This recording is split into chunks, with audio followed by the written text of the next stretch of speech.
वित्त मंत्री निर्मला सीतारमण द्वारा लोकसभा में साल 2024 का बजट पेश करने के एक दिन के बाद आप सांसद राघव चड्ढा ने इस पर अपनी प्रतिक्रिया दी है। उन्होंने मोदी सरकार के तीसरे कार्यकाल के पहले बजट को लेकर कहा कि यह सिर्फ 2 लोगों के लिए खुश करने वाला है।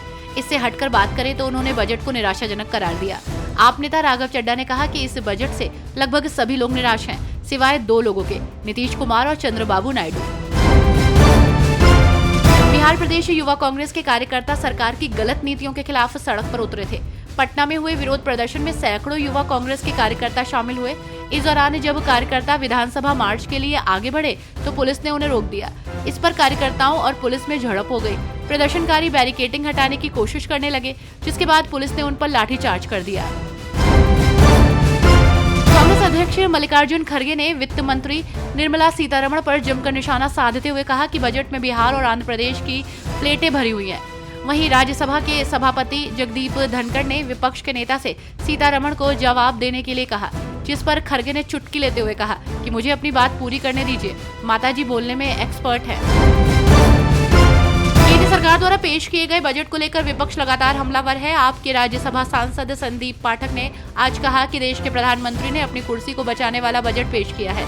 केंद्र ने अपने बजट में दिल्ली और पंजाब के साथ सौतेला व्यवहार किया है। दिल्ली सरकार अपने बजट का 40% शिक्षा स्वास्थ्य क्षेत्र को देती है, तो वहीं केंद्र सरकार ने 2% भी नहीं दिया। गृह राज्य मंत्री नित्यानंद राय ने राज्यसभा में एक लिखित जवाब में कहा है कि धारा 370 के निरस्त होने के बाद केंद्र शासित प्रदेश जम्मू और कश्मीर में समग्र कानून और व्यवस्था परिदृश्य में सुधार देखा गया। धारा 370 के निरस्त होने के बाद संगठित पथराव 0 है। साल 2024 में 15 जुलाई तक 10 सुरक्षा बल और 14 नागरिकों की मृत्यु हुई है।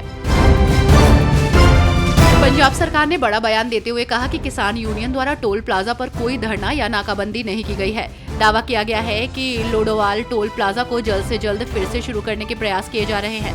राज्य में टोल प्लाजा पर अतिक्रमण को लेकर पंजाब हरियाणा हाई कोर्ट में ये जानकारी दी गई।